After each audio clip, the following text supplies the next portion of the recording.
मंडळी बाहेर थंडी पडायला लागली आहे। आता थंडी म्हटलं की सगळ्यात मोठा प्रॉब्लेम असतो तो म्हणजे स्किन रिलेटेड प्रॉब्लेम आणि त्यामध्ये सुद्धा पायांना पडल्या जाणाऱ्या भेगा।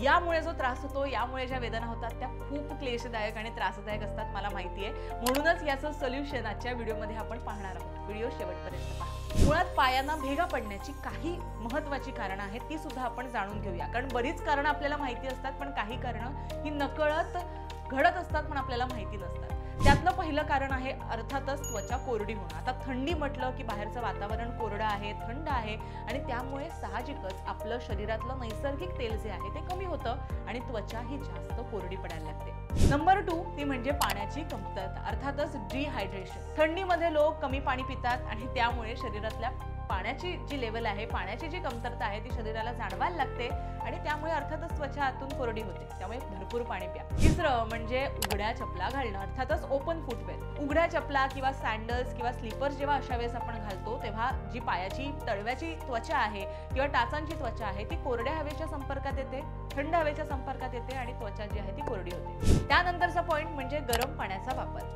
हो, तुम्ही बरोबर ऐकताय।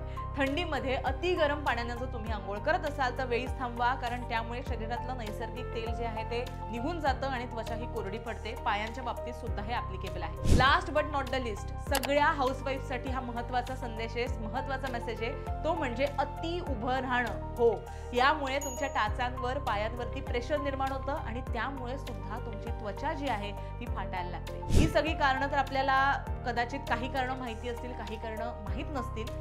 बऱ्याच लोकांना भेगा पडल्यानंतर त्याच्यामध्ये खाज यायला सुरुवात होते किंवा बरेचदा रक्त यायला सुरुवात होतं, सूज यायला सुरुवात होते। मग अशा वेळेस चालणं सुद्धा मुश्किल होतं, झोपणं सुद्धा मुश्किल होतं। झोपताना सुद्धा पायाच्या त्या निघालेल्या भेगांमध्ये आपली चादर किंवा काहीतरी अडकतं आणि त्यानं वेदना सुरू होतात। मग या सगळ्यावरती काय घरगुती प्रभावी उपाय आहेत हे आपण पुढे पाहणार आहोत।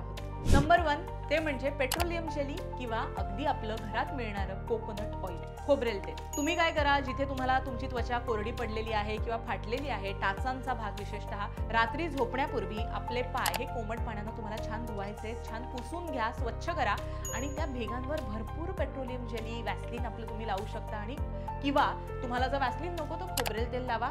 विशेष म्हणजे जर तुम्ही रात्री झोपताना मोजे घालून झोपलात तर ते जे जेली आहे किंवा ते जे तेल आहे ते त्वचेमध्ये शोषून घेतलं जाईल। नंबर 2 ते म्हणजे लिंबू आणि ग्लिसरीनचं मिश्रण। कसं तुम्ही वापरायचं तर लिंबाचा रस आणि ग्लिसरीन आणि गुलाब पाणी समप्रमाणात तुम्हाला घ्यायचं आहे। हे मिश्रण रोज रात्री पायांना लावायला विसरू नका। ग्लिसरीन त्वचेतील ओलावा टिकवून ठेवण्याचं, अर्थातच मॉइश्चर टिकवून ठेवण्याचं काम करतं आणि लिंबूमुळे त्वचा जी आहे ती स्वच्छ होते। हो, मात्र हे सगळं लावण्यापूर्वी पॅच टेस्ट करायला विसरू नका। नंबर 3 ते म्हणजे मध। आयुर्वेदामध्ये मध हा एक महत्त्वाचा इन्ग्रेडियंट आहे। नैसर्गिक मॉइश्चरायझिंग क्वालिटी आणि अँटीबॅक्टेरियल गुणधर्म त्यामध्ये असतो। मध गरम करून भेगांवरती लावा, 10 ते 15 मिनिटं किंवा 20 मिनिटं ठेवून द्या तसंच आणि त्यानंतर कोमट पाण्याने त्याला छान तुम्हाला धुवायचंय, पाय स्वच्छ होतील आणि तुम्हाला फायदा होईल। नंबर 4 ते म्हणजे नियमित एक्सफोलिएशन करणं। आठवड्यातून किमान एकदा तरी कोमट पाण्यामध्ये छान तुमचे पाय 15 मिनिटं बुडवून ठेवा। नंतर प्युमाई स्टोन आहे किंवा फूट स्क्रबर वगैरे ऑनलाईन सुद्धा अवेलेबल आहेत, मार्केटमध्ये सुद्धा मिळतात। त्याच्या सहाय्यानं डेड स्किन जी आहे ती डेड स्किन तुम्ही हलकी हलकी हाताने पुसून काढायची। त्यामुळे काय होईल, त्वचेवरचा जो काही बाहेरचा जंतू आहेत, माती आहे, डेड स्किन आहे ते निघून जाईल, पायाची त्वचा खूप छान होईल। त्यामुळे या सगळ्या गोष्टी तुम्ही घरच्या घरी करू शकता। जाता जाता काही टिप्स तुम्हाला द्यायच्या आहेत, ते म्हणजे थंड हवा आहे त्यामुळे त्वचेवरती त्याचा परिणाम होणार, पण त्यासाठी बंद चपला किंवा मोजे अशा प्रकारच्या गोष्टी जर तुम्ही वापरल्यात, घरामध्ये स्लीपर्स घरातल्या ज्या आहेत त्या वापरल्यात तरी सुद्धा त्वचेला फायदा होणार आहे, तुमच्या टाचांना त्याचा फायदा होईल।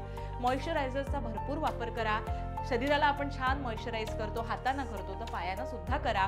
चांगलं 2-3 वेळा दिवसभरामध्ये मॉइश्चरायझिंग क्रीम लावायला अजिबात विसरू नका आणि तरी सुद्धा तुम्हाला काही फरक पडत नसेल तर मंडळी अजिबात हयगय करू नका, डॉक्टरांचा त्वरित सल्ला घ्या आणि स्वतःवरती उपचार करून घ्या। तर हा व्हिडिओ तुम्हाला कसा वाटला नक्की कमेंट करून सांगा। काही मनामध्ये प्रश्न असतील तर ते कमेंटमध्ये मेन्शन करा, त्याची उत्तरं आम्ही तुम्हाला देऊ आणि लोकमत सखीला फॉलो, सबस्क्राईब करायला विसरू नका।